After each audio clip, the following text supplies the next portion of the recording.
እኔ ታርጌት የማደርገው ፖለቲካ ነው ብሎ ለተውት ሰዎች ነው።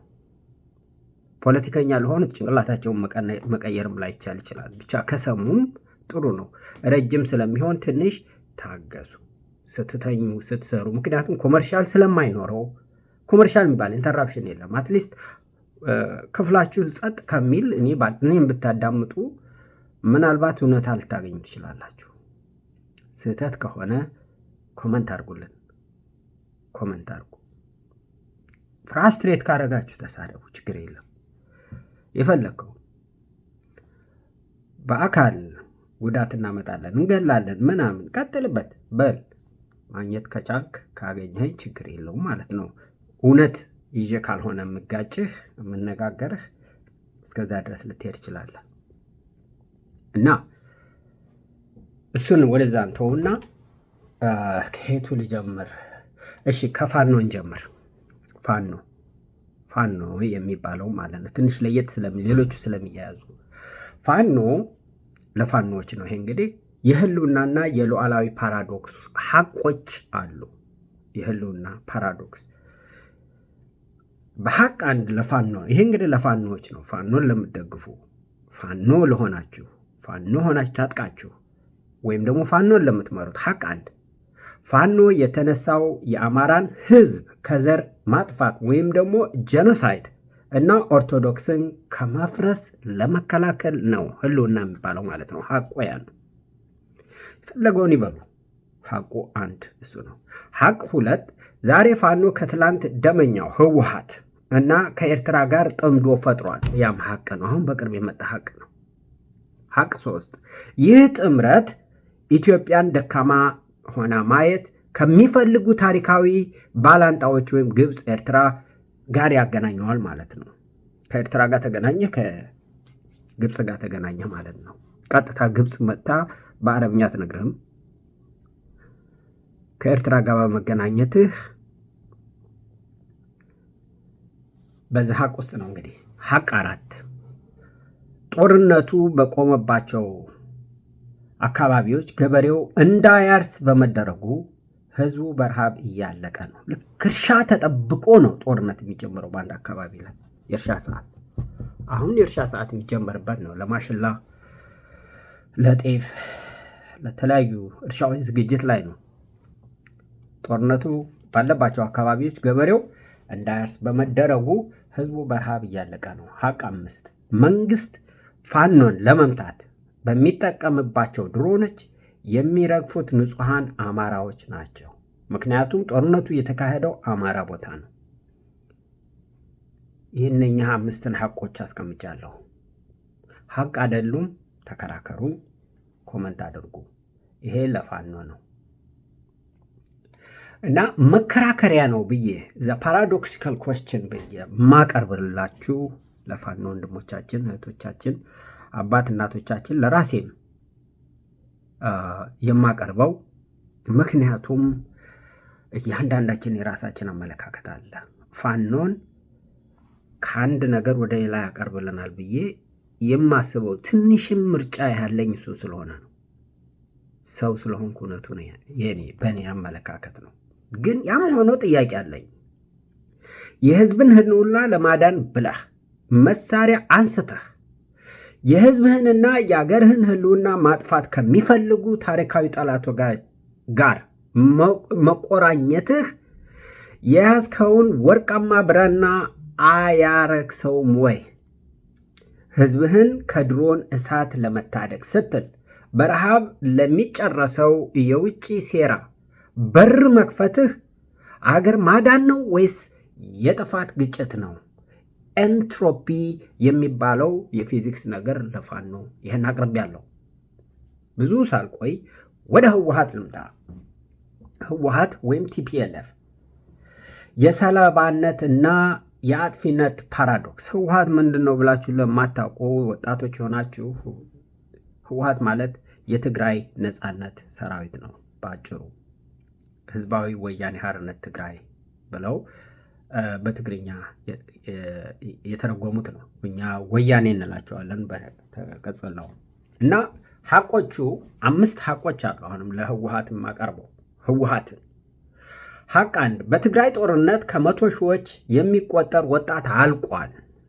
600 ሺህ ወጣት የትግራይ ወጣት አሁን በባለፈው ጦርነት ማን ጀመረው? ማን ቆሰቆሰው? ሚሳኤል ስተኩስ ነበር። ሀቁ ያ ነው። እናንተንም አናምንም መንግስትንም ይላል። ሀቁ ግን በዛ ጦርነት ከ600 የተፈናቀሉት ቁጥር አለው እንዴ? በሚሊዮን። አሁን ትግራይ ውስጥ እርሻ ይታረሳል እንዴ? የለም። 6 ሚሊዮን ካልክ የትግራይ ህዝብ ከታጠቁት ታጣቂዎች እዛ ውስጥ ካሉት በስተቀር ሌላው እየኖረ ያልኖረ ነው። የትግራይ ህዝብ እየሞተ ነው። ህዝብ እያለቀ ነው። በእናንተም በውስጣችሁ በምታደርጉት ሽኩቻ መንግስትም እናንተም ለማጥፋት ብሎ በሚመጣው ነገር ሌላውም ኢትዮጵያዊ በሚጠላው ሁኔታ የትግራይ ህዝብ እያለቀ ነው። ሀቅ አንድ በትግራይ ጦርነት 100 ሺህ ሰዎች የሚቆጠሩ አልቀዋል፣ ተሰደዋል፣ ተፈናቅለውም በየቦታው አሉ። ሀቅ ነው።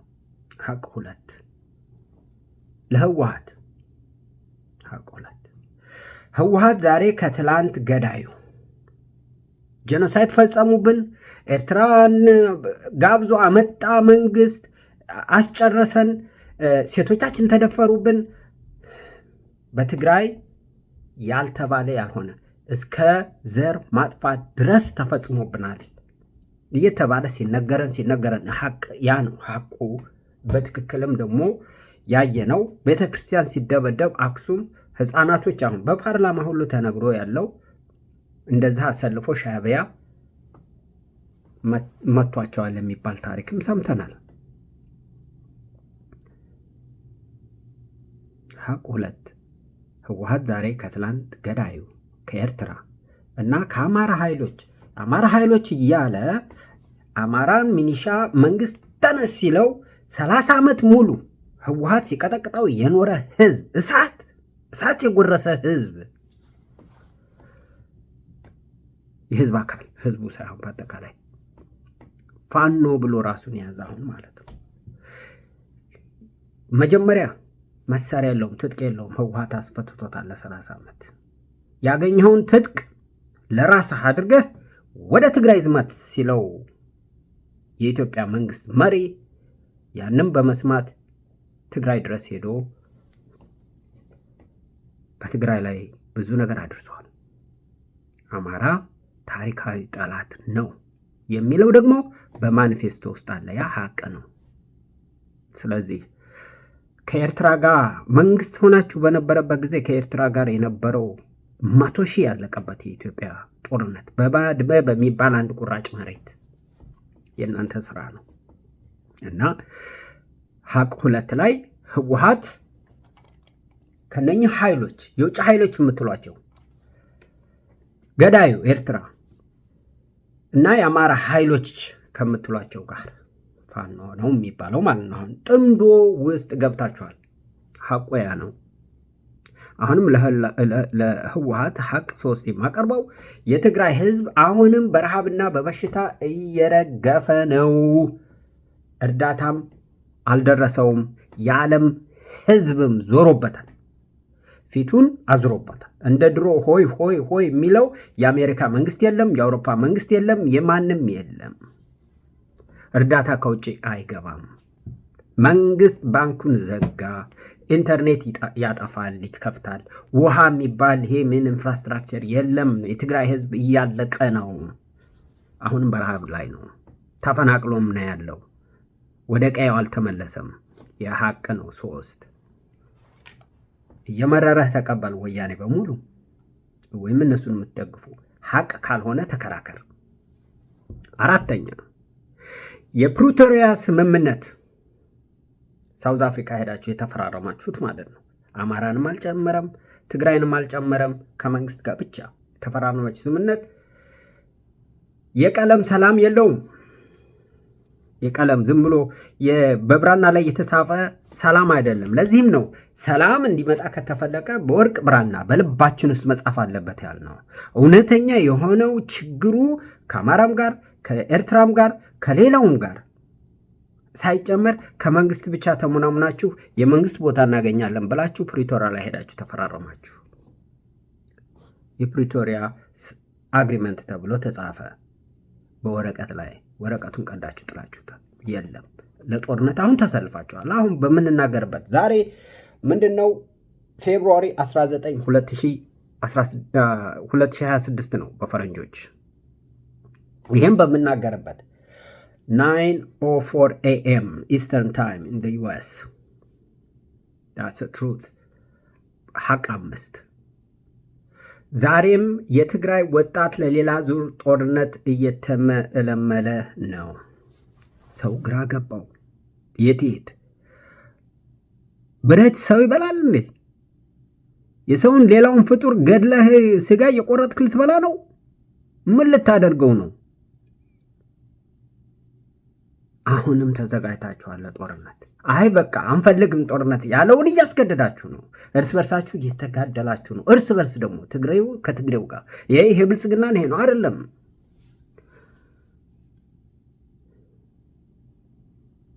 የጦርነት ጠማቂዎች ሆናችኋል። ባጭሩ ሐቅ 5 ያ ነው። እዚህ ላይ መከራከሪያው ፓራዶክሲካል ኮስችን የምለው ለህወሓትና ህወሓት ደጋፊዎች የትግራይን ህዝብ ከዘር ማጥፋት አድናለሁ። ህዝብ እኮ ነው እያላችሁ ያላችሁ። ፍሬም ስታደርጉ ህዝብ እንወክላለን፣ ህዝብን ነው። የትግራይ ህዝብ ከዘር ማጥፋት አድናለሁ ብለህ ጀምረህ ዛሬ ትግራይን ካወደመውና በእናንተ አባባል ልጃችሁን ካረደው የኤርትራ ሰራዊት ጋር እናንተ ባላችሁት መሰረት ጋር አብረህ ስትሰለፍ ለሞቱት ሺዎች ምን ትላቸዋለህ? በ98ቱ የነበረው ጦርነት 100 ሺህ አልቀዋል። የትግራይ ልጅ ብቻ አይደለም፣ ከማንኛው ከደቡብ ከኦሮሞ ከየትም ከአማራም ተሰብስቦ የነበረ ልጅ አልቆበታል ያ ጦርነት። ከዛም ሲቀጥል በአብይ አህመድ አሁን ደግሞ 600 ሺህ በትንሹ እኮ ነው፣ ከሚሊዮን በላይ ነው አልተቆጠረው። ኢትዮጵያ ውስጥ ቁጥር ዝም ብሎ ነው። ከእናንተም የሰማ ነው የሚሊዮን የሚቆጠሩ ወጣቶች አልቀዋል። እና መጨረሻ ሰላምን በወረቀት ፈርመህ በተግባር ግን ህዝብህን ለዘላቂ ጦርነት ወይም ደግሞ ኤንትሮፒ የምንለው ማለት ነው ማዘጋጀትህ የትግራይን እናት እንባ ያብሳል ወይስ ያፈሳል? እኔ ልቤን የነካው ቪዲዮዎች አንድ ሴት ወጣት ልጅ ተደፍሬያለሁ ብላ ሆስፒታል ስትጮህ ውሸቷን ነው፣ ለፕሮፓጋንዳ ብለው ነው ያወጧት። ስንሰማ የትግራይ ሴት ብዙ ተደፍሯል። ለምን? ህወሓት ባመጣው ከስልጣን ውጪ ከጦርነት ውጪ አልኖርም። ሐቅ ያ ነው። እና ይህንን የተደፈረች ሴት በሃይማኖት ደረጃ ለተቀጠቀጠው የቤተ ክርስቲያን ታቦት፣ በአጠቃላይ ለህዝቡ ለእናት እንባ ምንድን ነው? ይህ አሁን እንደገና ጦርነት አሁን የምታስቡት ይጠቅማል ወይ? ህወሓት በዚህ ነው የጨረስኩልህ። እና ፓራዶክሲካል ኮስችኑ ያ ነው። ሌላው ኦነግ ሸኔ ይሉታል፣ ኦላ ይሉታል፣ ኦሮሞ ሊብሬሽን አርሚ። ሌላው ደግሞ ኦሮሞ ሊብሬሽን ፍሮንት ይሉታል። ሌላው ደግሞ ምን ኮንግረስ የሚሉት አለው፣ እንደዚሁ በፖለቲካ ነው ምናምን። ብቻ ኦነግ ይህ በሙሉ የነፃነትና የጭካኔ ፓራዶክስ ሀቆች አሉት። የጭካኔ ፓራዶክስ ሀቆች አሉት። ሀቅ አንድ የኦሮሞን ህዝብ ከጭቆና አወጣለሁ ነው ሁሉም። ኦሮሞ ኦሮዝስ፣ ኦሮሞ እዛ፣ ኦሮሞ እንዲህ፣ ኦሮሞ እንዲህ። የአሁኑ መንግስትም የኦሮሞ ብልጽግና የሚባለው ማለት ጨምሮ የኦሮሞን ህዝብ ከጭቆና አወጣለሁ በሚል ትንቀሳቀሳላችሁ። ሀቅ ሁለት፣ ምክንያቱም ያ ሀቁ ነው። የኦሮሞን ህዝብ ነፃነት እንጎናጸፋለን ነው ሀቅ ሁለት። በተግባር ግን የምታርዳቸው ንጹሐን አማራዎችና ኦርቶዶክስ አማኞች ወይም ሌላ ኦሮሞ አልሆንም ብላችሁ የምትገምዙት ነን ኦሮሞስ የሚባሉት በኦሮሞ ክልል ውስጥ የሚኖሩ አልፋችሁ ከመንግስት ጋር ልክ አማራ ወደ ትግራይ ሄዶ በተባበረበት ሁኔታ መንግስት ጋር ተባብራችሁ አማራ ምድር ላይ የምትደፍሯት ሴት፣ የምታርዱት ወጣት፣ የምትገድሉት በድሮን ተደግፋችሁ እናንተ ኦሮሞ ነፃ እያወጣችሁ ነው። የምታርዷቸው ንጹሐን አማራዎችና ኦርቶዶክስ አማኞች የሀገር ድሆች ገበሬዎች ናቸው ብላችሁ ስትፈርጁ ስታፈናቅሉ ስንት ሚሊዮን 10 ሚሊዮን በላይ አማራ ከኦሮሞ ክልል ወጥቷል። ያን ክልል ህወሓት እንደፈለገ ሰጥቷቸዋል። እዛ ውስጥ ልክ በትግራይና በአማራ መካከል እንዳለው የማንነት ጥያቄ አለ፣ የቦታ ጥያቄ አለ። ሀቂያ ነው እና እነኚህ በተግባር የምታርዷቸው ሰዎች ነገ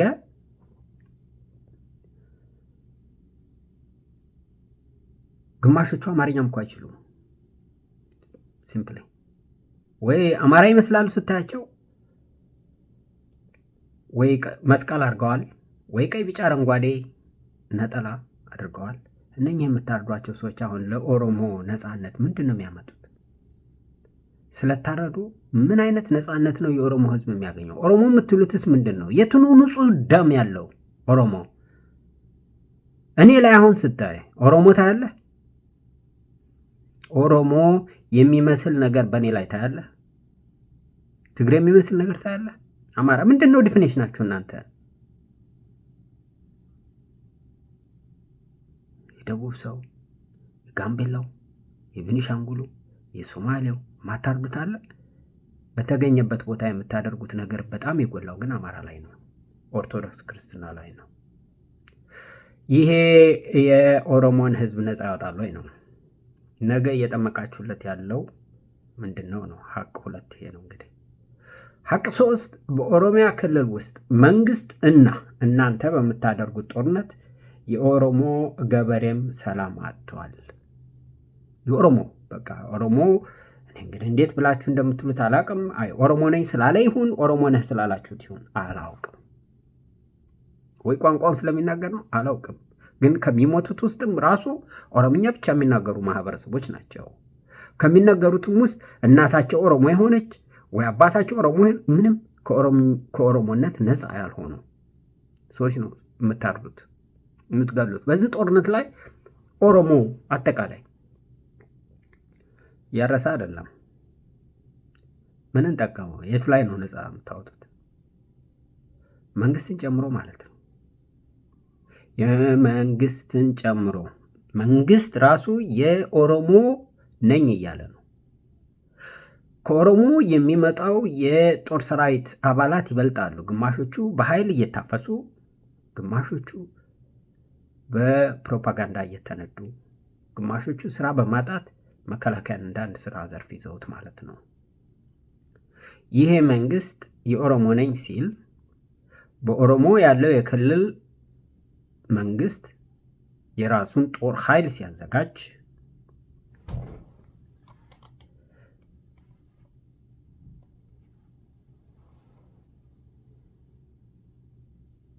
ይሄ በኦሮሚያ ክልል ውስጥ መንግስት ራሱን ጨምሮ የምታደርጉት ጦርነት ግን ለኦሮሞ እናት ምንም የሚጠቅማት ነው ወደፊት። ሀቅ አራት፣ የምታካሄደው የዘር ማጽዳት በዓለም ፊት ኦሮሞን እንደ ጨካኝ እንዲታይ አድርጎታል። ሀቅ አራት ያ ነው።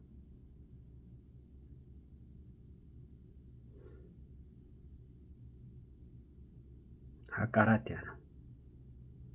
ሀቅ አምስት፣ በመንግስት ውስጥ ያሉ ባለስልጣናት ልጆች በውጭ ሀገር ሲማሩ አዲስ አበባም ቢሆን ተንደላቀው ሲኖሩ አንተ የምታዘው ታጣቂ ግን በጫካ ውስጥ ይበሰብሳል። ባንክ ለመስበር አቅጣጫ ይሰጥሃል። አንድ የሆነ አውቶቡስ በሚሄድበት መንገድ ላይ ሄደህ እንድትዘርፍ እንድታርድ አቅጣጫ ይሰጣል። ግልጽ የሆነ ከመንግስት ጋር ያለ ልዩነት የለም። የሚያገናኘው ጫካ ያላችሁ ባለስልጣን የተባላችሁ ከመንግስት ጋር ሚሽን አላይንድ የሆነ ማለት የእናንተ ተልእኮም የመንግስትም አንድ የሆነ አማራን ማጽዳት በሀቅ አምስቱ አለላችሁ። እነኚህ ባለስልጣኖች ገንዘብ ነው እየሰበሰቡ ያሉት። ጫካም ያለው ባለስልጣን ተብዬው ቤተ መንግስቱም ያለው እና እነኚህ ሀቆች እያሉ መከራከያ ወይም ደግሞ ፓራዶክሲካል ኳስችን የምለው ለእናንተ ጎረቤትህን በማረድ የምታመጣው ነፃነት ለኦሮሞ ህዝብ ክብር ነው ወይስ ውርደት? የድሆችን ቤት እያቃጠልክ የቤተ ክርስቲያንን እያቃጠልክ ገዳ የሚባለውን ስርዓት አምጥቼ በሰላም እኖራለሁ። ባለስልጣናት በለግላጋ ህይወት በፈለጉት ህይወት እንዲኖሩ መንገድ መጥረግህ ለታገልክለት ዓላማ የጥፋት ግጭት ወይም ኤንትሮፒ አይደለም ወይ? ምን ማለት ነው? ዛሬ የምታደርጉት ድርጊት ነገ በታሪክ መጥቶ ኦሮሞ ድሃ ላይ ነው የሚወርቀው። ኦሮሞ በኦሮሞነቱ አራጅ፣ ጨካኝ፣ ለሰው ልጅ ርኅራኄ የሌለው እንደ ገዳ እግዚአብሔርን የማያውቀው የባዕድ አምልኮ ያለው ያ ነው በሌላው የኢትዮጵያ ማህበረሰብ ውስጥ እየተቀረጸልህ ያለው። ነገ ጦርነት እየፈጠርክ ያለው ለኦሮሞ ለራሱ ነው። ስራው ተሰርቷል። የሚጠፋው ጠፍቷል። ወደፊትም ይጠፋል። የኦሮሞ ማህበረሰብ ከዚህ ምን አገኘ ነው? መሬቱ እየተሸጠ ነው። ማን እንደሚገዛው ታውቃላችሁ የምለው ይገባችኋል።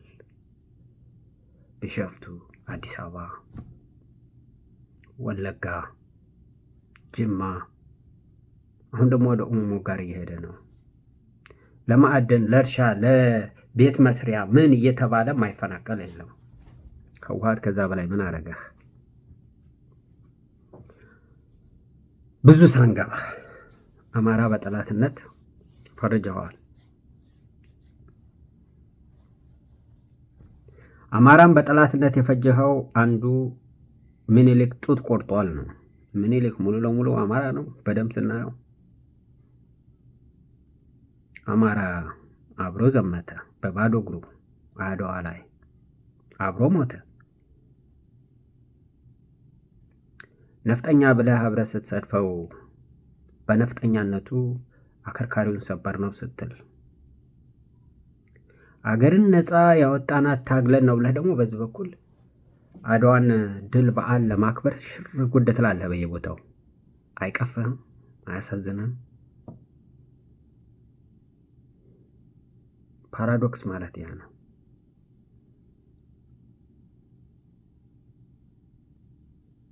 ይህን ካልኩ ስለ ኦሮሞ ብዙ ነገር መናገር እችላለሁ። ለታጣቂና ለመንግስት ኃይሎች ሌላውን ማህበረሰብ አጽድተን ኦሮሞ የምትባል ሀገርን መሰረታለን የምትሉት ያይብቃችሁ። ቀጣይ ለኤርትራ ኢፒኤልኤፍ ወይም ደግሞ ኤርትራውያን ነው። የጎረቤትና የባላንጣ ፓራዶክስ አለባችሁ። ኤርትራ ከኢትዮጵያ ጋር ኖራለች። ኤርትራውያን በቋንቋም በባህልም በሃይማኖትም ከኢትዮጵያ ጋር የተሳሰሩ ናቸው። ሀቅ ነው አይደለም እንዴ? እንደ ጎረቤት እናያችሁ። ምክንያቱም አሁን በክልል ነው አሁንም ኢትዮጵያ ያለችው አይደለም እንዴ? በክልል ነው ያለችው።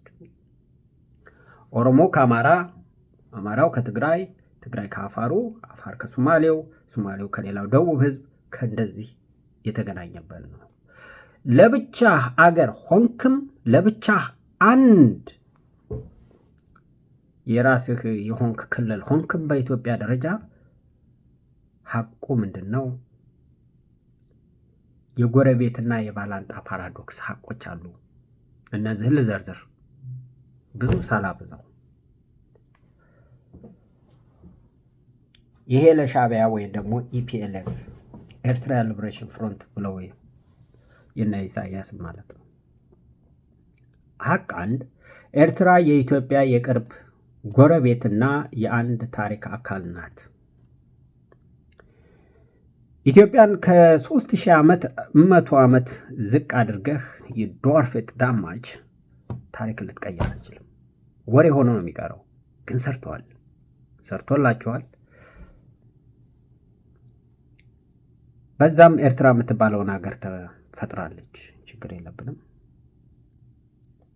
ግን የሚያሳየው ይሄ ሀቅ የጎረቤትነት ነገር አይታይበትም። እንደ ሀገር ሆኖ በጉርብትና ተከባብሮ እኛ የራሳችን ሀገር ነን።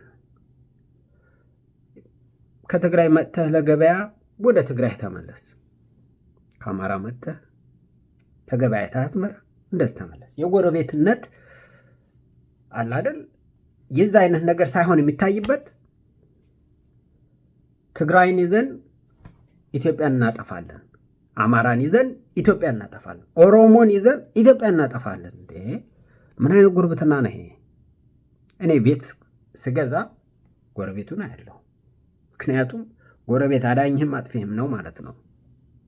ሁለተኛ ሀቅ ሁለት፣ ምክንያቱም አሁን እየሰራ ያለሁት ቤቶች በመግዛት በማከራየት እንደዛ አይነት ነገር ስለሆነ ነው። ጎረቤት ይጠቅማል የሚጎዳል ብዬ የምለው። ሀቅ ሁለት፣ ዛሬ ኤርትራ በኢትዮጵያ ውስጥ ጉዳይ ጣልቃ በመግባት ታጣቂዎችን ታስታጥቃለች። ኤርትራ ነፃ ከሆነችበት ጀምሮ አንድም ቀን የኤርትራ ስም ሳይነሳ ቀርቶ አይታወቅም።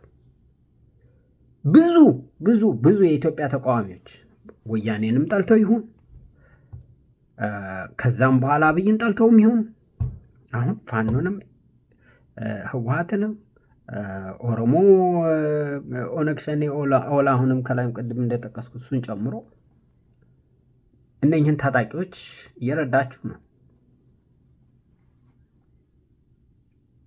ዛሬ ኤርትራ በኢትዮጵያ ውስጥ ጉዳይ ጣልቃ በመግባት ታጣቂዎችን ታስታጥቃለች። ሀቅ ሁለት። ሀቅ ሶስት፣ ቅርታ አለርጂ ካለኝ አይኔን ያመኛል። ሀቅ ሶስት፣ የኢትዮጵያ መዳከም ለኤርትራ የደህንነት ስጋት እንጂ ትርፍ አያመጣም። ኢትዮጵያ የምትባለው መንግስት አሁን በቅርብ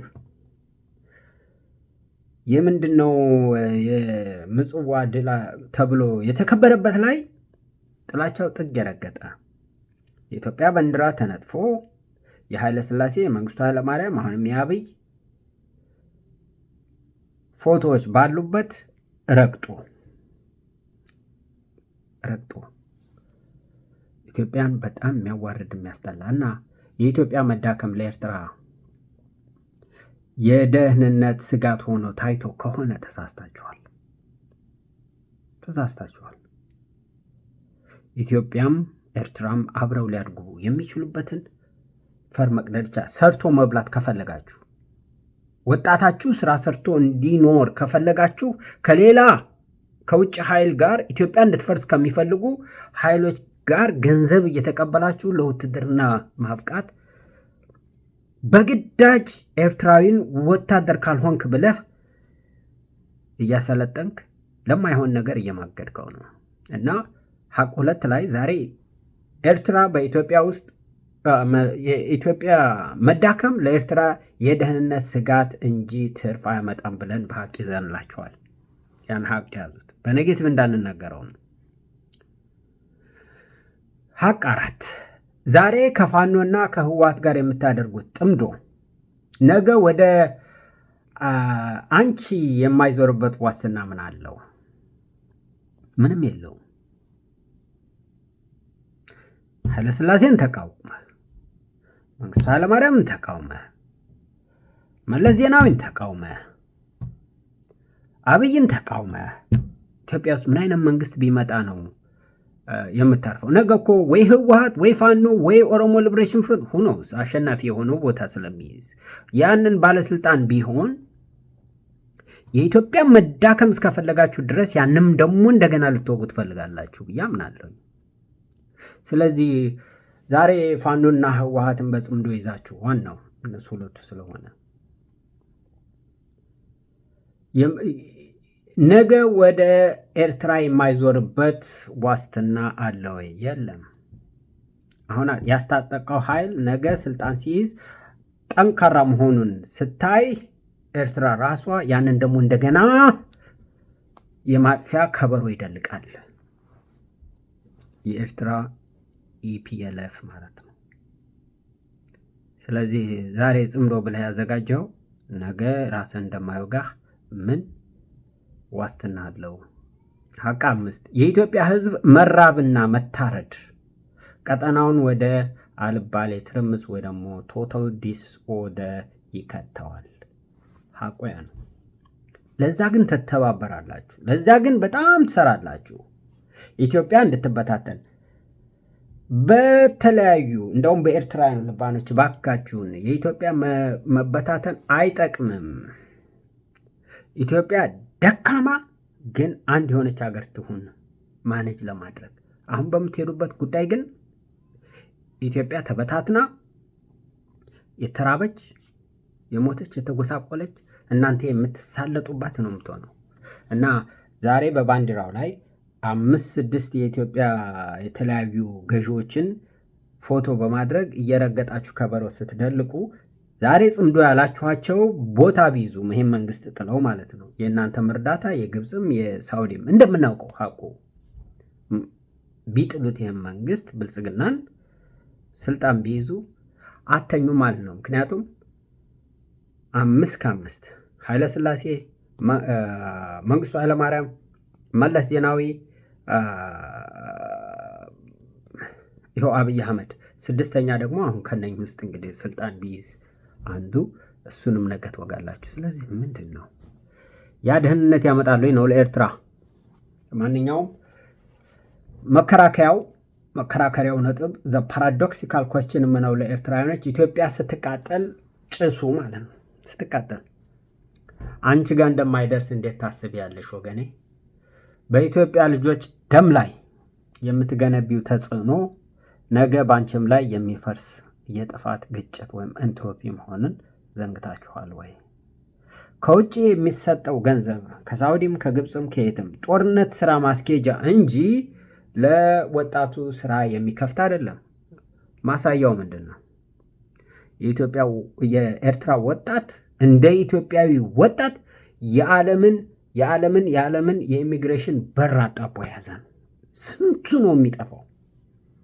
የኢትዮጵያ ህዝብ እኮ የኤርትራ ህዝብ እኮ ካለው አሁን የኤርትራዊ ቁጥር ይበልጣል በውጭ ያለው። ለምን ሀገራቸውን ጥለው ሄዱ ነው።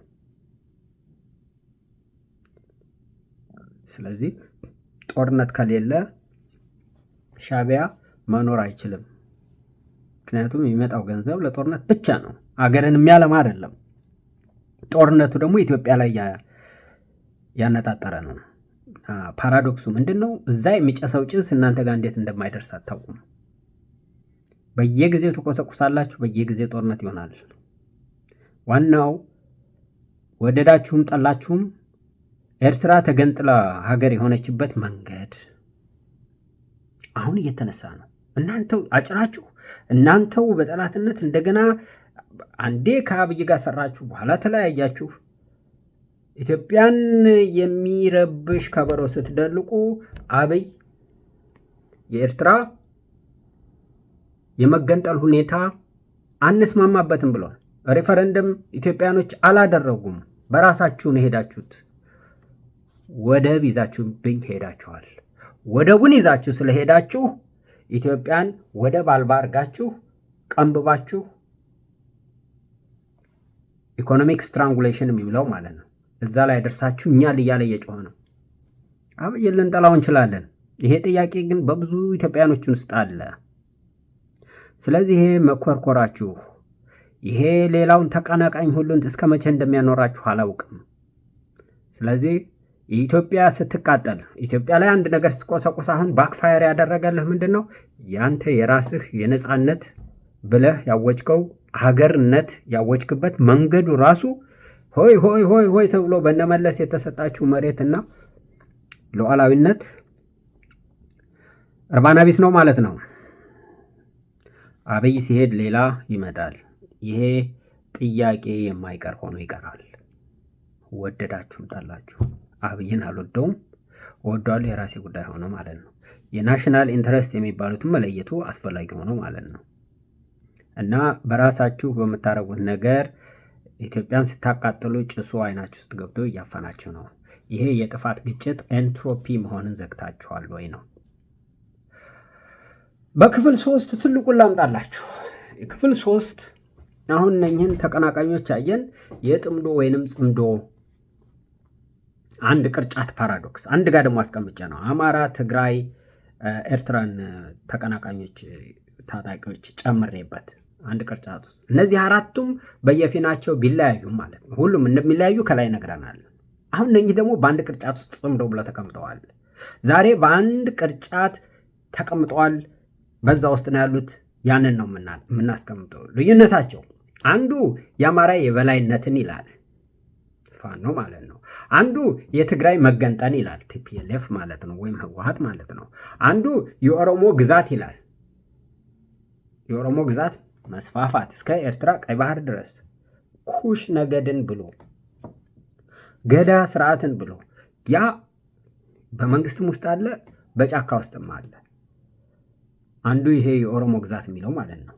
አንዱ የቀጣናው ንጉስ መሆን ይፈልጋል። አብይ አህመድ ራሱ። ምክንያቱም ዘር ነው እያወራን ያለ ነው። እሱም እዛ ቅርጫት ውስጥ ነው የሚገባው በእንዲህ አይነት ሁኔታ።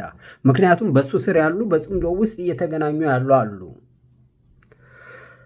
ፍላጎታቸው ምን እንደሆነ የማይገባን ኦሮሞዎች ብዙ አሉ፣ ብዙ አሉ። ግን አማራም ትግሬውም ልዩነታቸውን አሳይተናል። ፓራዶክስ ውስጥ ምንድን ነው? አራት እርስ በርስ የሚጠላሉ ኃይሎች አንድ ላይ ሆነው አማራ፣ ፋኖ፣ ህወሓት፣ ሻዕቢያ አራታችሁን ነው እንግዲህ የሚመለከተው። የመንግስትን ነገር አውጧቸው፣ በኋላ እመጣላችኋለሁ። አራት እርስ በርስ የሚጠላሉ ኃይሎች አንድ ላይ ሆነው ማለት ነው። ሰላም በኮቴሽን ውስጥ እኔ የምለው ሰላምና እያንዳንዱ ፖለቲከኛ የሚናገረው በምላሱ ያለው ሰላም አንድ አይደለም። እውነትን ያልያዘ ሰላም አይሰራም ነው አጭሩን የኔ አቋም። የኢትዮጵያን ሃርትስ ፎር ፒስ እና አፍሪካን ሃርትስ ፎር ፒስ እውነት ላይ ያልተገነባ ሰላም አይመጣም ነው። እና የዚህ ፓራዶክስ አራት እርስ በርስ የሚጠላሉ ኃይሎች አንድ ላይ ሆነው ሰላም እናመጣለን ማለታቸው አራት እሳቶች አቀጣጥሎ ብርድ ላስወግድ እንደማለት ነው ማለት ነው። ይህ በፊዚክስ ህግ ቶታል ኢንትሮፒ ይባላል። ሁሉም ሲደመሩ ውጤቱ ግን ዜሮ ነው። this is called zero sum game። ብዙ ሰው ይጠቀመዋል። ተጣምደህ የምታመጣው ለውጥ የለም። ይሄ መንግስት ልጥለው ትችላለህ፣ መልሰህ ግን ትገጥማለህ እርስ በርስ። ሰላም በዛ ምክንያት አይመጣም። አሁን ለመንግስት ኃይሎች ደግሞ የተወሰነ ማለት ፈልጋለሁ። የመንግስት ማለት በአብይ አህመድ የሚመራው በብልጽግና ፓርቲ የሚመራው ኦሮሞ ዶሚኔትድ የሆነ የዚህን መንግስት አካል ማለት ነው። ብዙውን ጊዜ ፐርሰናል አይደለም። ይህም መንግስት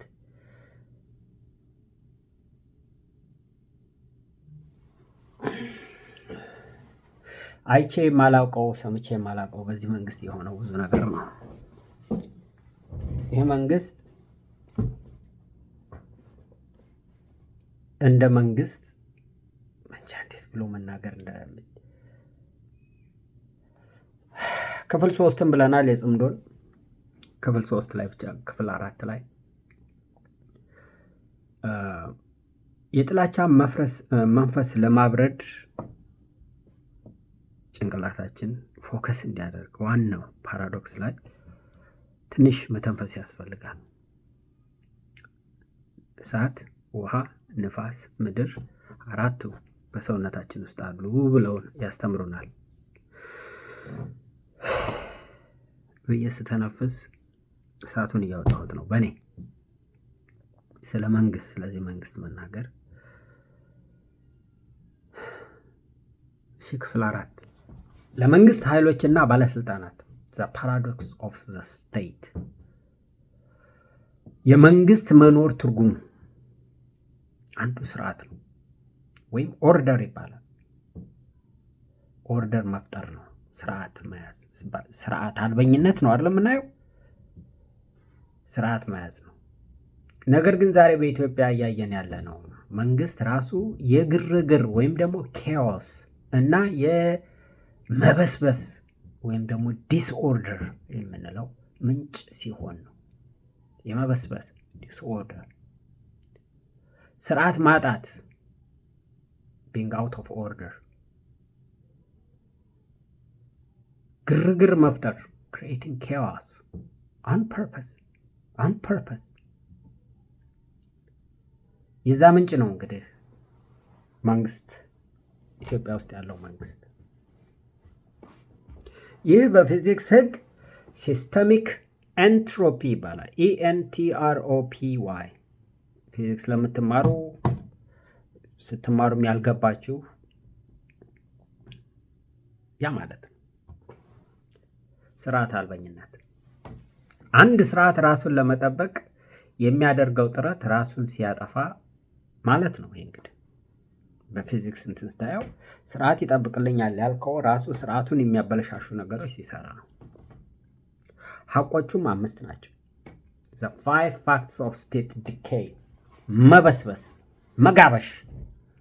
አብቹ አብይ አህመድ የሚመራው መንግስት፣ የብልጽግና መንግስት፣ የኦሮሞ ነው ያልከው መንግስት የጋሸበበትን 5 ሀቅ ልስጥህ። ሀቅ 1 የቴክኖሎጂ እና የሞራል ግጭት። መንግስት በኤአይ አርቲፊሻል ኢንተለጀንስ ማለት ነው የታገዙና በሚሊዮን የሚቆጠሩ ዶላሮች የሚፈጁ ድሮኖችን ከውጭ ገዝቶ በገዛ ህዝቡ ላይ እያዘነበ ነው። በትግራይ ጀመረ፣ አማራ ገብቷል፣ ኦሮሞም ነው፣ ማሄድበት የለውም። አሁን ደግሞ ወደ ኤርትራ እየሄደ ነው። ጎረቤት ትናንትና አብሮ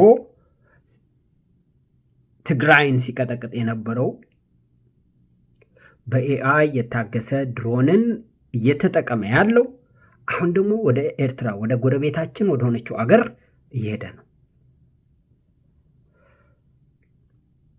እነኚህ ብዙ ዶላር የሚፈጁ ከውጭ ገዝቶ በገዛ ህዝቡ ላይ ገንዘብ በገንዘቡ አንዳንዴም ደግሞ ህዝብ እንዲመታለት የሚፈልግ የውጭ ኃይል የመጡ ናቸው። ድሮኖች ኤአይ ሰፖርተር ናቸው። እነዚህ መሳሪያዎች ንጹሐን እናቶችና ህፃናትን ሲገድሉ መንግስት ህግ እያስከበርኩ ነው፣ ህግ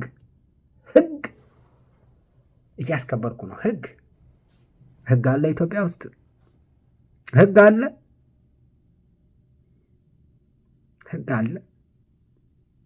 በወያኔ እንኳን የተጻፈው ህገ መንግስት የሚሉት ትርጉም አለው ነው? ያ በመጽሐፍ የተጻፈው መደመር የሚባለው ነው። ህግ የለም ኢትዮጵያ ውስጥ። ህግ አለ ለምትሉ ተሳስታችኋል። ህጉ ለእናንተ እየሰራ ሊሆን ይችላል። በኢትዮጵያ ህግ ውስጥ የተጻፉ ሰብአዊ መብቶች ዝም ብለን ምንጥላቸው አይደሉም። የሚያከራክሩ ነገሮች አሉ። እስከ መገንጠል የሚለው አንዱን ብንይዘው ግን ያም ቢሆን ያንን ህገ መንግስት እየተከተለ ያለ መንግስት አይደለም። ህግ የሚከበረው ህዝብ ሲኖር እንጂ መቃብር ላይም አይደለም። ህዝብን እያጠፋ እየጨፈጨፍክ በራስህ ህጉን እያጠፋፋ ምን እያልክ ሀቅ አንድ ነው። የቴክኖሎጂና የሞራል ግጭት የምንለው ማለት ነው። ሀቅ 2 መንግስት ሆይ ስማ፣ ወይም የመንግስት ደጋፊ ሆንክ የኢኮኖሚ ጥሪ እና የቅንጦት ኑሮ። አገሪቱ ከፍተኛ የውጭ ዕዳ እና በረሃብ እየተቆላች ባለበት ሰዓት የመንግስት ከፍተኛ ባለስልጣናት ጄኔራሎች እና ልጆቻቸው በአዲስ አበባና በውጭ ሀገራት በቅንጦት ወይም ላቪሽ ላይፍ ይኖራሉ። ገበሬው ማዳበሪያ አጥቶ፣ ተማሪው ትምህርት አቁሞ፣ እናቶች መጠለያ አጥተው ባለበት ሀገር ጥቂቶች በሀገር ሀብት ይሞጣሞጣሉ። ይህንን የዝም ብዬ የፈጠርኩት አይደለም፣ ቃል ለቃል ከሂውማን ራይት ዋች ላይ ያገኘሁት ነው። this is the truth, this is a fact። መሳሪያ የሚበዛብህ ስትወድቅ ነው። ጊዜ አለ ብለህ የምታረጋቸው ነገሮች በሙሉ ዛሬ ትልቁን ዛፍ የሚቆርጠው ዛቢያ ሲሰበር ራሱ የእሳት ማገዶ ነው የሚሆነው። ይህን አትርሱ። ሌላ ዛቢያ ከሌላ ዛፍ ላይ ከተቆረጠ ዛፍ ላይ ሌላ ይወጣል። ሌላውን ዛፍ ለምንቆርጠው። ስለዚህ ይሄ ሀቅ ከሂውማን ራይትስ ዋች ላይ ያገኘሁት ነው። ሀቅ 2 ብላችሁ ያዙልኝ። ሀቅ 3 የውጭ ኃይሎች እጅና ሉዓላዊነት። መንግስት ሉዓላዊነትን አስከብራለሁ እያለ የኢትዮጵያን ሀብት በኢንቨስትመንት ስም ለታሪካዊ ጠላቶች አሳልፎ ይሰጣል። ድሮን የሚሸጡልን ኃይሎች በሌላ በኩል ደግሞ አስታራቂ ሆነው ይመጣሉ፣ እንደ ቱርክ ማለት ነው። አስታውሱ መሐመድ ግራኝ 16ኛው መቶ ክፍለ ዘመን። ከዛም እየቀጠለ በኤርትራ ቆላማ አካባቢዎች ላይ የኢትዮጵያን አንድነት ሲያፈርሱ ሲረግጡ የነበሩ ቱርኮች ናቸው። ታሪክ ይናገራል። ከግብፅ ጋር እንኳን ያላቸውን ልዩነት ግብፅና ቱርክ እኮ ኤርትራም ላይ እኮ ብዙ ታሪክ አላቸው ወገኖች። እየመጣ ታሪክ ለሚያውቁ 400 ዓመት ይችን የምታክል ትናንትና ነው መስላ የምትታየው። ባጭሩ ስንናገር ቱርክ ዛሬ አስታራቂ ትመስላለች። በኢንቨስትመንት ስም ኢትዮጵያ ውስጥ ያላትን ሀብት ለመንከባከብ ስትል እንዳስታራቂ ሆናለች። ሳውዲ አረቢያ፣ ዩናይትድ አረብ ኤሚሬት እንደነገር ነው ማለት ነው። እና ሀቅ 3 ላይ የውጭ ኃይሎችና ሉዓላዊነትን በተመለከተ መንግስት ሉዓላዊነትን አስከብራለሁ እያለ የኢትዮጵያ ሀብት በኢንቨስትመንት ስም ለታሪካዊ ጠላቶች አሳልፎ ይሰጣል። ድሮን የሚሸጡልን ኃይሎች በሌላ በኩል ደግሞ አስታራቂ ሆነው ይመጣሉ። ይህ ማለት እሳቱን አቀጣጥለው አመዱን ለመሸጥ መሞከር ነው። አንዱ አባይ ላይ ያለው ግድብ ነው። መንግስት ይህን ክላሪፋይ ስላደረገ አሁንም የተሰራው በኢትዮጵያ ልጆች ገንዘብ ነው ብሎ ማለቱ አሁን በፓርላማ ላይ ጥሩ። ከዛ በፊት ምን ሲል ነበረ? ይችን የምታክል ኢምንት ነገር እኮ ነው የኢትዮጵያ ህዝብ ስለዛ ግድብ ያዋጣው ብሎ በፓርላመንት በተናገሩበት እንደገና ደግሞ ዙሮ እንዲህ ይላል። ኧረ እባካችሁ ሉዓላዊነት ከአፉ የሚወጣው የአንድ መንግስት መሪ ከአፉ የሚወጣው እኮ ብዙ ነገር ነው። እንኳን የሚፈርምበት ወረቀት ቀርቶ በኢንቨስትመንት ስም ወለጋን ሸጠህ፣ በኢንቨስትመንት ስም የኦሞ ቫሊን ሰጠህ፣ ቢሸፍቱን ሸጠህ፣ ናዝሬትን ሸጠህ፣ አዲስ አበባን ሸጠህ። ወደብ ትጠይቃለህ? ሞራል የት ላይ ነው? ወደብ የምትጠይቅበት ሞራል የት ነው? ኤርትራ ምን ታርገ? አገር ሆናለች። አገር እንዳትሆን የምትሰራው ስራ ለአንተም ራሱ አጥፊ ነው። ኤርትራን እንደሌላ ሀገር መተው በሰላም መነጋገር ይጠቅማል። አልተውህም ካሉ በሀቅ ሄደህ ልትዋጋቸው ትችላለህ። ግን ሀቅ የተመሰረተበት ጥያቄ አይደለም። ምክንያቱም ኢትዮጵያን ራሷን ከውስጥ እያፈረስካት ነው። ወደብ ብለህ የምትጠይቅበት እንደውም ይባስ ብለህ በሶማሌ በኩል ሄደህ የቀሰቀስከው ይባስ ብለህ ከያገሩ ጋር የምትናቆረው ኢትዮጵያን እንደዚህ በጠላት ከባታል። ከኬንያ ጋር ኦሮሞ ብለህ ከሰሜን በኩል ያለውን ከኬንያ ጋር ገነጥላለህ ያልከው ብዙ የማይናገረው ሰው አንዱ ያ ነው። የኦሮሞ የጫካ ተዋጊን ለከዛ ሞከር ካልሆነም ኬንያዎች ምን ይላሉ? አብይ አህመድ በአንድ ቦታ ላይ ሆኖ 2 ቦታ ይዛል እንዴ? በኢንትሮፒ እኮ ቀላል አይደለም። በፊዚክስ ሲታይ አንድ ነገር አንድ ቦታ ብቻ ነው እንጂ የሚሆነው በተለያዩ 2 ቦታዎች አይሆንም። አብይ የኢትዮጵያ መሪ ነው። የሚናገረው ስለ ሉዓላዊነት ነው። ህግን ስለማስከበር ነው። በአንድ ቁጥር የቴክኖሎጂውን ሁኔታና የሞራሉን ነገር ነግረናቸዋል። በሁለተኛ ሀቅ የነገራቸው የኢኮኖሚ ጉዳይን የቅንጦት ኑሮን በተመለከተ ነግረናል። ሀቅ 3 ደግሞ የውጭ ኃይሎችና ሉዓላዊነት የሚለውን ነገር አስረድተናል። 1 ከ2 ከ3 እያለ ሄዳል ማለት ነው። ሀቅ 4 እርሻና የህልውና መታገድ። ጦርነቱ በሁሉም አቅጣጫ በመስፋፋቱ ገበሬው እንዳያርስ፣ ነጋዴው እንዳይንቀሳቀስ ተደርጓል። ሀቅ 4 ነው። አንድ ህዝብ እንዳይሰራ ሲታገድ፣ ህልውናው አደጋ ላይ ይወድቃል። ፋኖን ያስነሳ አንዱ እሱ ነው። በሱዳን የታየው እልቂት በኢትዮጵያ እንዳይደገም የሚያደርግ ምንም አይነት የደህንነት መዋቅር የለም። 13 ሚሊዮን ሱዳናኖች አልቀዋል። በዛ ውስጥ ደግሞ አንዷ ተዋነኛ ኢትዮጵያ ናት። ጃንጃዊድ የሚባሉ ዘር አጥፊዎች ከእነሱ ጋር ነው ያበርከው የኢትዮጵያ መንግስት። እዛ የቆሰቆስከው እሳት ጭሱ ወደ አንተ ጋር እንደማይገባ በምን ታውቃለህ? እየገባለህ ነው። ጦርነትን እንዲህ እያረክ እየሳብክ ነው ወደ አገር። ሉዓላዊነትን አታውቀውም መንግስት። ሐቆያ ነው። ሰው 80% ገበሬ ነው ብለናል። ገበሬው እንዳያርስ መጀመሪያ የእርሻ ሰዓት ላይ ጦርነት ትጀምራለህ። አረም እናንተን እንዳይቆናጮ እንዳይኖር ተራራ ላይ ትተኩሳለህ። ገበሬ ላይ በሬ ትገድላለህ። የእርሻ መሳሪያዎችን ታወድማለህ። ግብርና ማዳበሪያ ትይዛለህ፣ ታስወድዳለህ። አንሰጥም ትላለህ። እንዲህ የአማራ ገበሬ ጅራፍ እያጫጫሁ ማዳበሪያ እንፈልጋለን አለም እንዲ ያለው የአገሪቱን ትክክለኛ ድርቅ መቋቋም የሚችል ተፈጥሯዊ የሆነ ጤፍ፣ ስንዴ፣ የተለያዩ የኢትዮጵያ ታሪካዊ የሆኑ እህሎችን፣ ሰብሎችን ዘር አጥፍተህ በምን ተካው? ጄኔቲካሊ ሞዲፋይድ በሆኑ ምግቦች ጂኤምኦስ። ምርጥ ዘር እየተባለ ከየት ነው የሚገዛው?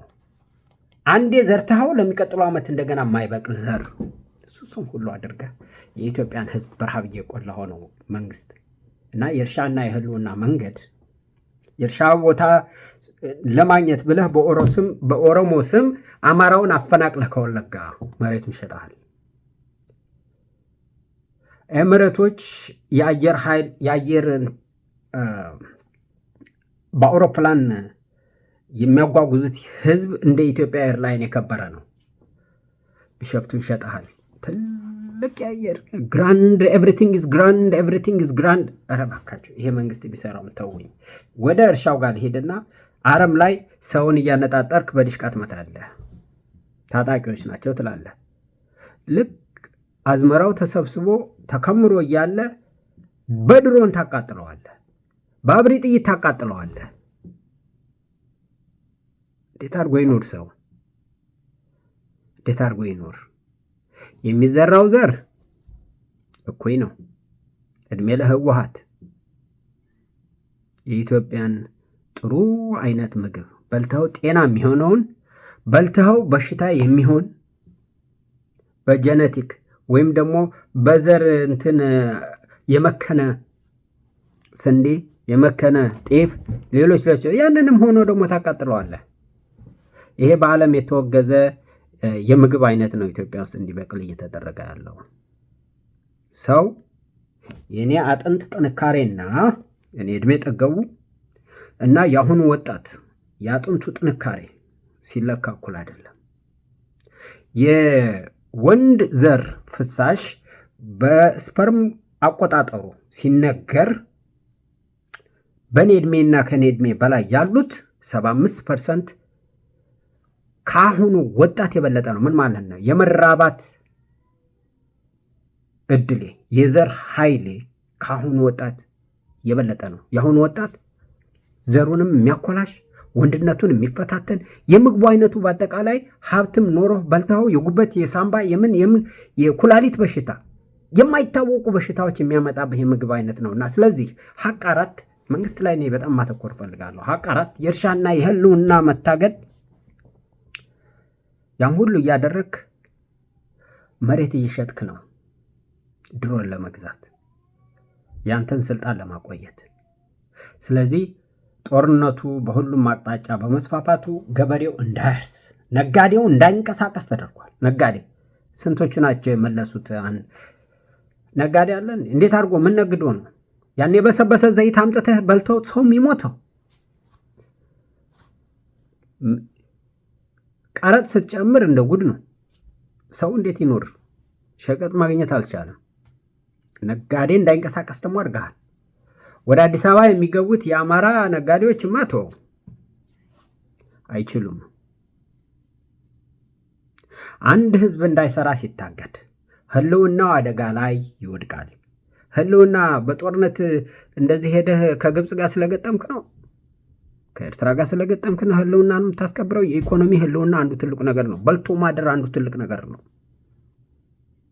ሰው ልጅ በልቶ ንጹህ አየር ስቦ ውሃ ጠጥቶ በሰላም መኖሩ ቤት አልባ ሆኖ በዋሻ ውስጥም እንደ ዝንጀሮ ይቀመጥ በምንም ይሁን ልብስ እንኳን ራቁቱን ይሁን ያንን ሰው ነገ ሰርቶ ልብስ እንዲለብስ ሰርቶ ቤት እንዲኖረው የሚያስችለው ሰላም ሲኖር ነው። ሰላም ስጠው ለህዝቡ፣ ሰላም ስጠው። ስለዚህ ምግብ የሚከለክል ንግድ የሚከለክል ትምህርቱን ተው፣ ተምርኸውም የሚጠቅም ነገር አይደለም። ቶ የኢትዮጵያ ትምህርት የት ነው የሚያደርሰው? እናንተን ዶክተር ያደረገ ግርምን የሚለኝ ምን አስተምረው ዶክተር እንደሚያደርጓችሁ ምን አስተምረው የውጭውንም የአገሩንም ትምህርት አይቼዋለሁ። ሁለቱንም ስላየሁት ስለሄድኩበት ስለገፋሁበት 26 ዓመቱን ያሳለፍኩት የኔን ህይወት በመማር ብቻ ነው። አያሳዝንም? ኢትዮጵያ ውስጥ የተማርኩት ቲዮሪ ነው። ስራ የማግኘት እድልም የለውም ነበር። እንኳን ከሀገር ቤት የወጣሁ ሀገር ቤት የምመለስበትን ቀን ግን እጠብቃለሁ። ከዛ ላቭ ማይ ካንትሪ ዲስፕሌስድ እንደሆንኩ እኖራለሁ ብዬ አልገምትም።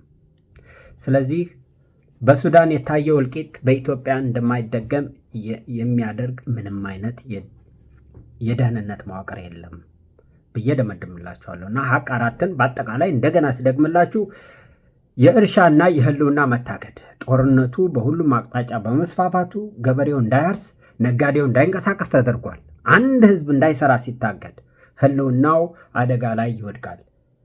በሱዳን የታየው እልቂት በኢትዮጵያ እንዳይደገም የሚያደርግ ምንም አይነት የደህንነት መዋቅር የለም። ሀቅ 5 የአሸናፊነት ቅዠት መንግስት ጦርነቱን በቅርቡ አሸንፋለሁ የሚል ትረካ ለዓመታት ሲያቀርብ ቆይቷል። ነገር ግን ጦርነቱ ወደ 3ኛ ዓመት ሲገባ በፋኖ ጋር ማለት ነው በህወሓት ከ3 ሳምንት 2 ዓመት ሁሉ ሄደ። አገሪቱ ከድል ይልቅ ወደ ፍጹም መበታተን ቶታል ኤንትሮፒ በፊዚክስ እየተቃረበች ነው።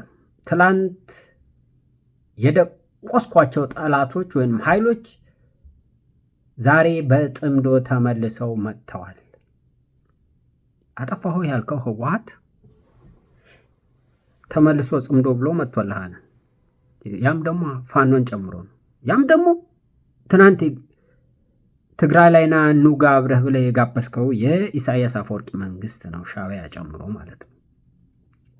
ጫካ ውስጥ ያስገባኸው አረመኔ በሰላም ስም እየገባ አብሮህ ሊዋጋም ምንም ሞራልም ብቃት የለውም። እሱን ይዘህ አሁን መጥቶልሃል። የአሸናፊነት ቅዠትህን ደግሞ በሚዲያ ሰራዊትህ ላይ ብትናገር ይህን ያህል ፋኖ እጅ ሰጠኝ ሁሉ የሚያልቅ ነገር የለም። ህወሓት እንዳረግ አደቀቅናቸው ገዳናቸው ምንም የለም። ስንዴ እንደዚህ አመረትን ምንም የለም። ያ ቅዠት ነው። አታሸንፍም። መንግስት ማንኛውም በዓለም መንግስት ህዝብን ወቅቶ ነገስታትም ይሆኑ የዘመኑም የመንግስት አይነት አወቃቀሮች ይኖሩ ያሸነፈ የለም። መንግስት ይዞርብሃል።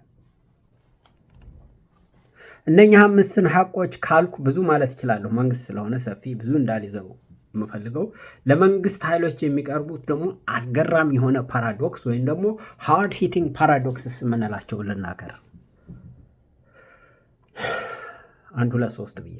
አንደኛ የህግ ማስከበር ፓራዶክስ አለ። የህግ ማስከበር ህግ የምታስከብረው ህዝብን ለመጠበቅ ነው ወይስ ለማጥፋት? በኤአይ የታገዘ ድሮን ትጠቀማለህ። አንዲትን ነፍሰ ጡር እና በገዛ ቤቷ ስትገደል አንዲት ነፍሰ ጡር ከ6 ዓመቷ ልጅ ጋር የምታስከበረው ህግ ሳይሆን የምታሰፍነው የሞት ስርዓት ነው። እንግዲህ እኔ ድሮን ኤአይ ሰፖርትድ ነው። ከሁለት አይን አንድ አይን መርጦ ይመታል ይባላል። ምን ይባላል? እንዴት በጅምላ እንደዚህ የሚጨፈጭፍ አሰራር አውቃ ካልሆነ የምታደርገው ምንድን ነው? በህልውና ስም ሄደህ በህግ ማስከበር ስም የምትገላት እናት እንስት፣ ምንም በጦርነት ውስጥ የሌሉ ማህበረሰቦች የምትገላቸው ይሄ የምታስከብረው ህግ ሳይሆን የምታሰፍነው የሞት ስርዓት ነው ብዬ ነው ማምነው። ህዝብ በሌለበት ምድር ላይ የምትመራው መንግስት ትርጉሙስ ምንድን ነው? እንደው ቢሆንልህ እንደ ማጥፋት አካሄድ ህዝብ ቢጠፋልህ ልም ቢል የአማራ ህዝብ፣ የትግራይ ህዝብ፣ አንተን የማይስማማ የኦሮሞ ህዝብ፣ አንተን የማይስማማ አፋር፣ ሶማሌ፣ የደቡብ ህዝብ የሚሆን ቢሆን የምትመራው መንግስት ትርጉሙ ምንድን ነው? ፓራዶክስ ነው። ህዝብ እያጠፋህ የምትመራው መንግስት ትርጉሙ ምንድን ነው? የአሸናፊነትህ ዋጋ የኢትዮጵያ መቃብር ከሆነ አንተ የምታሸንፈው ኢትዮጵያን በታትነ ከሆነ ያሸነፍከው ማንነቱን ነው ወይስ ምንድን ነው? ታሪክህንም እኮ ሊነግርልህ የሚችለው ህዝብ ነው። ህዝብ ሲኖር ነው። እና አንዱ የህግ ማስከበር ፓራዶክስ ያልኩት ያ ነው። ሁለተኛ የልማትና የጥፋት ፓራዶክስ። ልማት ነው አይደለ? የልማት መንግስት ነኝ ለማለት ትፈልጋለህ። በአንድ በኩል ታላላቅ ፕሮጀክትን እየገነባው ነው። እችም እኮ የማይነገረን የማይታይ ነገር እኮ የለም። በየቦታው ባክግራውንዱ ያማረ በ4K ሃይ ዴፊኒሽን ካሜራ ተደርጎ ይቀርብልናል። የማያውቀው ሰው ቴክኖሎጂን ለማይረዳው ያንን ንጹህ አድርጎ ግራንድ አድርጎ የሚያቀርበው ነው። በሌላ በኩል ግን 4.5 ሚሊዮን ተማሪዎችን ያለ ትምህርት ያቀረህበታል። በአንድ አካባቢ በትንሽ ቦታ እንኳን በአማራ አካባቢ በሚሊዮን የሚቆጠሩ ገበሬዎች ያለ እርሻ ትተሃቸዋል። መካናይዝድ የሆነ ስራ እያመጣሁ ነው፣ እንዲህ ነው፣ ስንዴ እየተረፈረፈ ነው፣ ሰዎቹ እየተራቡ ነው፣ መስራት እየቻሉ ተርበዋል። በሮቻቸው በታጣቂ እየተበላ ነው፣ በድሮን እየተመቱ ነው፣ ከብቶች በጥይት እየተገደሉ ነው። የእርሻ መሳሪያዎች የፋርም ላይፍ ስቶክ የሚባሉት እንግዲህ የእርሻ እንስሳዎች በሙሉ አህያ በለው በቅሎ በለው እየገደልከው ነው። በፎቅ ላይ ፎቅ ብትጨምር፣ ትውልዱ ግን በመሀይምነት እና በረሃብ ካለቀ የምትገነባው ሀገር ሳይሆን የመቆመ መቃብር አይደለምን? መንግስት የባለስልጣናት ልጆች በውጭ ሀገር ሲንደላቀቁ ይህንን የህወሓትን ባለስልጣኖች በሙሉ የሚጋሩት ነው። የእነሱ ልጆች የት ነው ያሉት? እዚህ አሜሪካ አሉ፣ በተለያየ ቦታ አለ። እነሱ ሲንደላቀቁ የድሃ ልጅ ግን በድሮን እሳት ሲጋይ፣ ይህ ፍትህ ነው ወይስ ስርዓታዊ ዝርፊያ? ይሄ ፓራዶክስ የልማትና የጥፋት ፓራዶክስ የምለው ማለት ነው። አልደግሞውም፣ ግልጽ ሆነ የሚገባህ ነገር ነው። ሶስተኛ ለመንግስት የማቀርብልህ የሉዓላዊነት እና የባዕዳን ፓራዶክስ የምንለው ማለት ነው። ኢትዮጵያን ከውጭ ጣልቃ ገብነት እጠብቃለሁ እያልክ የኢትዮጵያን ወደፊት እጣ ፈንታ ድሮን ለሚሸጡልህና አገሪቱን ለማዳከም ለሚሰሩ ታሪካዊ ባለስልጣናት አሳልፈህ መስጠትህ እንዴት ይስማማል? ጠላቶቻችንን ሜዲየተርስ ወይም ደግሞ ሽማግሌ የሚባለውንም አጥፍተዋል። እነሱን መከላከይ እንበላቸው ሜዲየተርስ አድርገህ ትጋብዛለህ። እነሱን እኮ ነው ጠላቶችን ራሳቸውን እንዲያስታርቁ ምናምን ነገር። የድሮ አራዳ አትሆኑብን፣ ከባድ ነው። አገሪቱን ወደ ጥፋት፣ ግጭት ወይም ደግሞ ኤንትሮፒ ማለት በየቦታው ብዙ ኳሶች ብታደርጉና አንድ ብትለቋቸው እየተገጫጩ አያርፉም፣ ይቀጥላል። ኤንትሮፒ ማለት እንደዛ ማለት ነው። አገሪቱን ጥፋት፣ ግጭት ወይም ኤንትሮፒ እየከተትካት መሆኑን አታውቅም ማለት ነው። ታውቃለህ። በወረቀት ላይ የምትፈርመው ሰላም አሁን ሰላም እያለ ይገባል ምናምን የኮሪዶር ልማት ምናምን እያልክ ትፎግረዋለህ፣ ታሳየዋለህ። እየፎገርካቸው ይፎግረዋል። ገንዘብ ሰጥታቸው ጥፍት ይላሉ። አንዳንዶቹ የት እንደሚገቡም አናውቅም። ኢንክ ፒስ የውጭ ኃይሎችን ፍላጎት እንጂ የኢትዮጵያን እናቶች እንባ አያብስም። ያ የምትፈራረመው የሰላም የምናምን በወረቀት ላይ የፈለግከው የምትለው በሚዲያ ላይ እየወጣ የምትዘለው የእናቶችን እንባ አያብስም።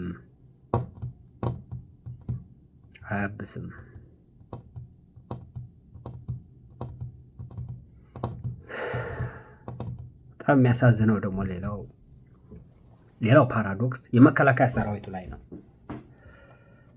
የመከላከያ ሰራዊት አባላት ሆይ እያንዳንዱ የመከላከያ ሰራዊት እንግዲህ ስሙ እንደዛ ነው። ላንቋሽሸውም ላደንቀው ምንም አልፈልግም።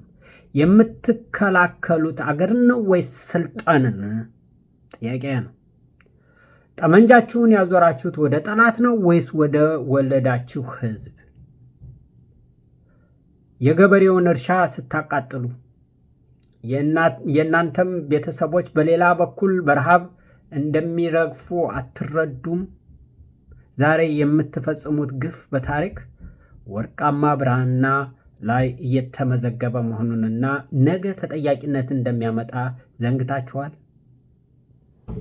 እዚህ ጋር የሌላ ሴት ልጅ ተርባ ተጠምታ ያገኘሃትን እንደ ወታደር ስትደፍራት እህት ላይኖርህም ይችላል፣ እናት ግን አለህ። በሌላ በኩል እናትህን እንደማይደፍርልህ የታውቃል። እህትህን ለምንድን ነው ሰው የማይታየው? መከላከያ ይሄ ነው። ይሄ መከላከያ ፓራዶክስ ህዝብ ላይ ያነጣጠረ ህዝብን በድሮንም አልከው በክላሽም አልከው በሳይኮሎጂም በመድፈርም በምንም በማስራብም አልከው በምንም የገዛ ህዝብ ህንድ ስታደርግ የመከላከያ አባላት ቤተሰቦች ምን እየበሉ ነው የሚያድሩት? የአንድ ወታደር ደሞዝ በቂ ነው? እናቱን ነው? ልጆቹን ነው? እህቱን ነው? ወንድሙን ነው? ማንን ነው የሚረዳው? የምትሰሩትን እወቁ። አንዲት እንስት ስትደፈር ስታይ ማስጣል መቻል አለብህ። አንዲት ህፃን ልጅ ለምን ትገደል? ምን አረገች? ምንድነው ጥፋቷ? አንዲት እርጉዝ የሆነች በእግዚአብሔር በመብርሃን እጅ ያለች ከዚች የማትራመድ የማትሮጥ እሷ ላይ ጥይት ማሳረፍ ለምን ነው? አንድን ወጣት ያልታጠቀ ከጀርባው መምታት ምንድን ነው? አሰልፈህ መረሸን ምንድን ነው? ምርኮኛማ እንዴት እንደምትይዙ አየን። መረሸን ነው። በትግራይ ሰምተናል፣ በአማራዎች ሰምተናል፣ በኦሮሞም እየሰማን ነው። የመከላከያ ጭካኔ ከበላይ የታዘዝን ነው። አዛዦቹ ኦሮሞዎች ናቸው። ከኋላም እኛም እንመታለን እያልክ የምትፈራና የምትሸማቀቅ ፊት ለፊት አስቀምጦ ያለህ የገዛ ወገንህን የምትገድል መሞት ይሻልሃል። ፓራዶክሱ የመከላከያ ሰራዊት አባላቶች የምትከላከሉት አገርን ነው ወይስ ስልጣንን ነው? አገር ካለ ህዝብ አይሆንም። ጠመንጃችሁ ያዞራችሁት ወደ ጠላት ወይስ ወደ ወለዳችሁ ህዝብ? የገበሬውን እርሻ ስታቃጥሉ የእናንተም ቤተሰቦች በሌላ በኩል በረሃብ እንደማይገረፉ አትረዱም? ዛሬ የምትፈጽሙት ግፍ በታሪክ ወርቃማ ብርሃን ላይ እየተመዘገበ መሆኑንና ነገ ተጠያቂነት እንደሚያመጣ ዘንግታችኋል። ኮሎኔሎች፣ ጀነራሎች፣ ካድሬዎች፣ ታጣቂዎች፣ የታጣቂ የሚሊሻ መሪዎች እና የመጨረሻው ጥሪ ከቀለም ወደ ብራና፣ ዝም ብሎ ከወረቀት። ኢትዮጵያ አሁን ያለችበት ሁኔታ በፊዚክስ ህግ ቶታል ዲስኦርደር ይባላል። ሁሉም መዋቅሮች ፈርሰዋል ማለት ይቻላል። ሁሉም ኃይሎች በየፊናቸው አገር እያጠፉ ነው። ይህንን የጥፋት አዙሪት ወይም ኤንትሮፒ ለማቆም የሚቻለው በውሸት ሪፖርቶችና በቅንጦት ኑሮ ሳይሆን ወደ እውነተኛው ብራና በመመለስ ብቻ ነው እውነተኛ ብራና በልብ ውስጥ የሚጻፍ ነው ብለናል። እውነተኛ ብራና ከወርቅ የተሰራ ነው። በዛ ላይ ነው የሚጻፈው። ኢትዮጵያን ሃርትስ ፎር ፒስ፣ አፍሪካን ሃርትስ ፎር ፒስ። በዛ ደረጃ ነው የምናየው። እንደዚህ ሐቆችን ይዘን ነው፣ በሐቅ ነው እንጂ በሐቅ ያልሆነ ካለ ስህተት ከሰራን ሰዎች ነን ይነገረን። ሰላም በወረቀት ላይ የሚደረግ ስምምነት አይደለም። ሰላም በሰው ልጅ ልብ ውስጥ የሚታተም የእውነትና የፍትህ ውጤት ነው። በዛ እናምናለን። ኢትዮጵያን ሃርትስ ፎር ፒስ የኢትዮጵያን ልቦናዎች ስንጠይቅ የዚህ ኮራፕሽን እዚህ ላይ ያለው መጥፎ ነገር አልፎ ልብን እንዳያጠለሽ የመንግስት ኃይሎችም ሆናችሁ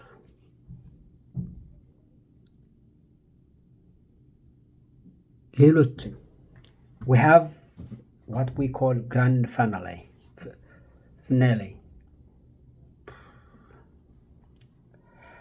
አሁን እነዚህን ሁሉንም ክፍሎች አይተናል። ፋኖ፣ ህወሓት፣ ኦነግ፣ ኤርትራና መንግስትን ራሱን አቀናጅተን ነው ያቀረብነው።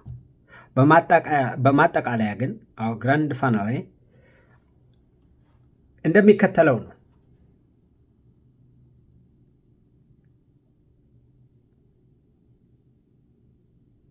ክፍል 5 ነው ብትሉልን እንደ ማጠቃለያ ስክሪፕት እዩትና የተጻፈውን ላንብብላችሁ። ዛሬ ኢትዮጵያ በፊዚክስ ሴክስ ቶታል ኤንትሮፒ በሚባል ደረጃ ላይ ትገኛለች።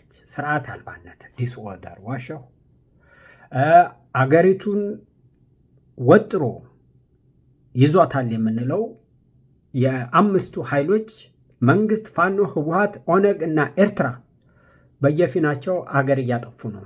ሁሉም ለህዝብ ቆሜያለሁ ይላሉ። ነገር ግን ህዝቡ የሚበላው አጥቷል፣ የሚለብሰው አጥቷል፣ የሚጠለልበት ቤት በድሮን ተቃጥሏል። ስለዚህ የእውነት ፓራዶክስ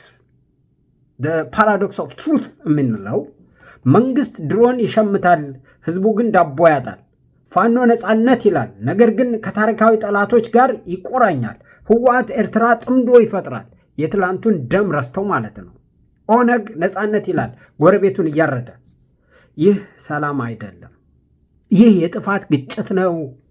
አራቱም እሳቶች እንደ አንድ ላይ ሲነዱ ውጤቱ አመድ ነው፣ አመድ ብቻ። አንድም አሸንፎ መኖር የሚቻልበት አይደለም። የመጨረሻ ጥያቄ ግን ይሄ ነው፣ ፋይናል ኩዌስችን። እናንተ ታጣቂዎች፣ እናንተ ባለስልጣናት፣ እናንተ ጀነራሎች በቅንጦት የምትኖሩት በቆሰለች ሀገር ላይ መሆኑን ዘንግታችኋል። ኢትዮጵያ አለች። አሁን የአንድ እናት እንባ በድሮን ቢታበስ፣ የአንድ ገበሬ እርሻ ቢቃጠል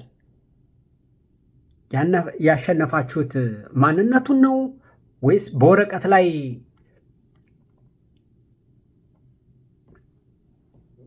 ያስቀመጣችሁትን ነው? የአንድ እናት እንባ በእንደዛ ነው ሁኔታ መሆን፣ በወረቀት ላይ የምትጽፉት የቀለም ሰላም እስከ መቼ ነው የሚያደርሰው? ሰላም ሰላም ሰላም ሰላም በወርቃማው ብራና ላይ እንድንጽፈው እንጠይቃለን። ወርቃማው ቀለም፣ ወርቃማው ብራና በልባችን ላይ ማለት ነው። ከልብ ያልመነጨ ሰላም አይመጣም። ሰላም የለም።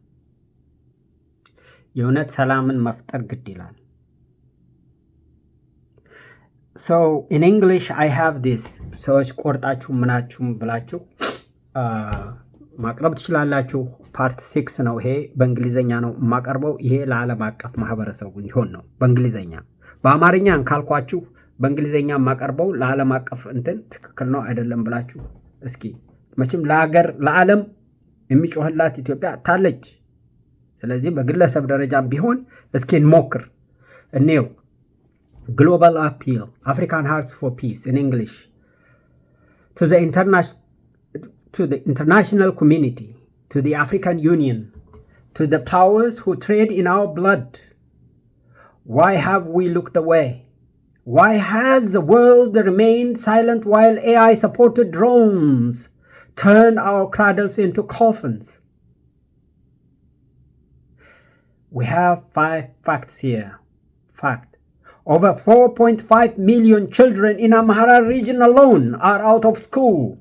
A generational erasure the world ignores. UNICEF Ethiopia has that. Fact. While mediators call for peace, they continue to sell the very drones that target pregnant women and elderly monks in their homes. That says it comes from Amnesty International. Fact.